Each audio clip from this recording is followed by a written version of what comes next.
Imagine for a moment a world with no snakes. To many people, most of us even, this may sound like an absolute dream. However, such a world could quickly turn into a nightmare. A world where one of the biggest predators for rodents is just absent would easily become a world crawling with mice and rats.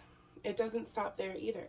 A world overpopulated with rodents is highly likely to be overrun with other pests like fleas and ticks as well. Nobody likes mice and rats or fleas and ticks, but if controlling pest populations isn't enough to make you appreciate snakes, wait until you hear about the other ways that snakes help humans exist and advance. The subject of snakes can be a sensitive one due to phobias and commonly spread misconceptions. However, snakes are a vital part of Earth's ecosystem and contribute to many important medical treatments and advancements today.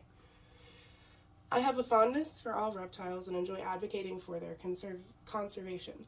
Snakes are incredibly cool animals. They're largely misunderstood and they often become the subject of misinformation and exaggerated storytelling. I hope to combat a lot of that today and every day. I personally own a corn snake and have volunteered at exotic rescues with wildlife rehabilitators and even at zoos. I've handled scores of snakes and relocated dozens more within the last few years. I've also listed all outside sources used for my research in my visual aid. This includes, but is not limited to, sources like the North Carolina Wildlife Commission, the University of Florida, and Duke University. My goal today is to answer the following questions and to provide you with information to help you safely coexist with snakes. Are snakes really that important in terms of ecology? How could snakes possibly be saving lives? And aren't snakes aggressive and deadly? To begin, snakes are incredibly important from an ecological standpoint. Snakes are consumers that keep pest species in check.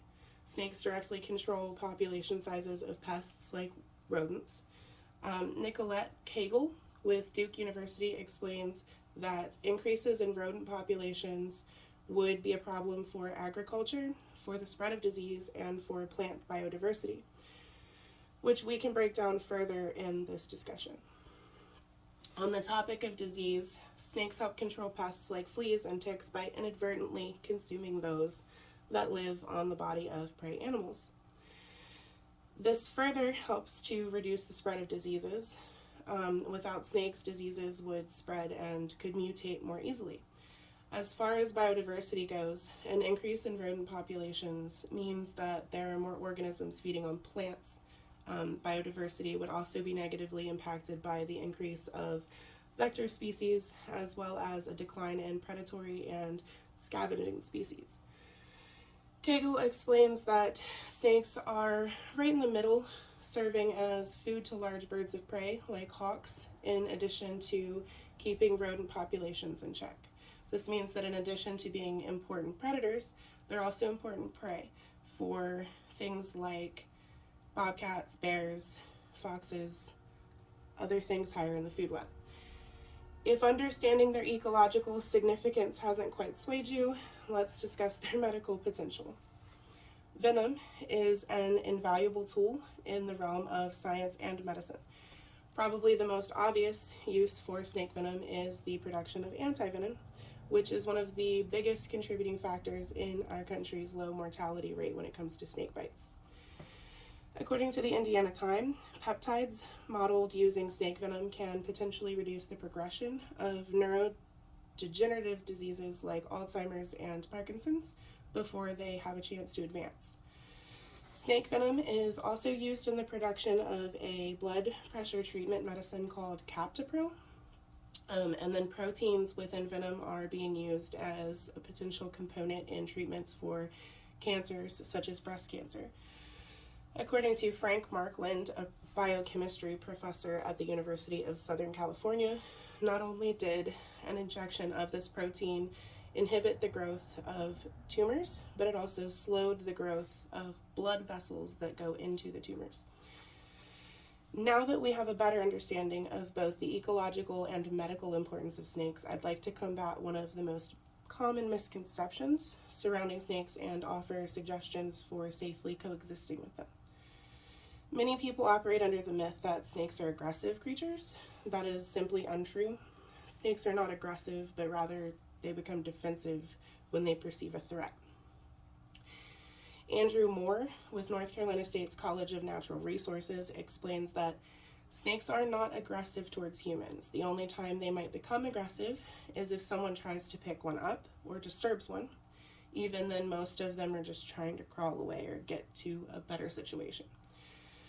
According to the Library of Science Center, nearly all cases of bites occur when the snakes are being handled without proper training. There are ways to discourage snakes from coming near your home, as well as resources for having them removed if they do happen upon your property. The best way to keep snakes away is through prevention measures.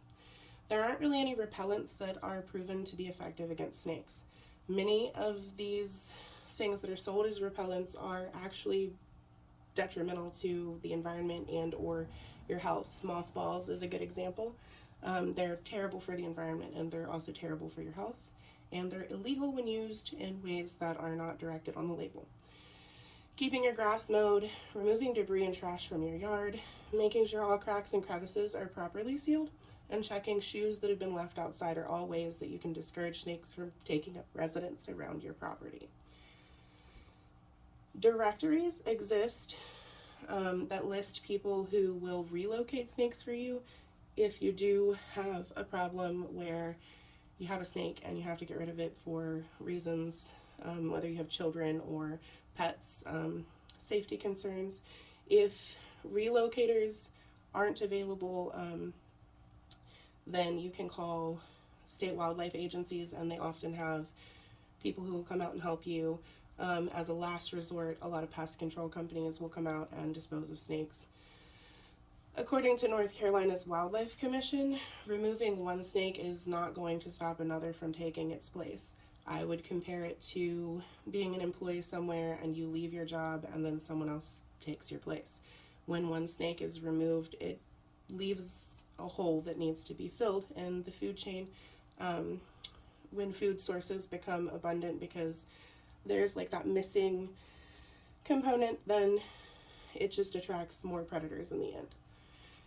As I begin to wrap things up, I would like to implore you to set aside any preconceived notions and to really open your mind up for a few moments. Despite being some of the world's most hated creatures, snakes are very misunderstood and extremely precious, ecologically speaking, with the potential to drive so many incredible life-changing and important medical advancements. Over a third of those surveyed prior to this presentation admitted that they had or would kill a snake when encountering one. Now that you know how important snakes can be, will you look at them differently? Will you find and make a list of local relocators to call if you happen upon a snake? The next time you cross paths with a snake and it reacts defensively, I want you to ask yourself how you would react if you came face to face with something hundreds of times larger than yourself. I'm willing to bet that you would run if you had the chance, and you'd defend yourself if you didn't. Thank you for your time and consideration.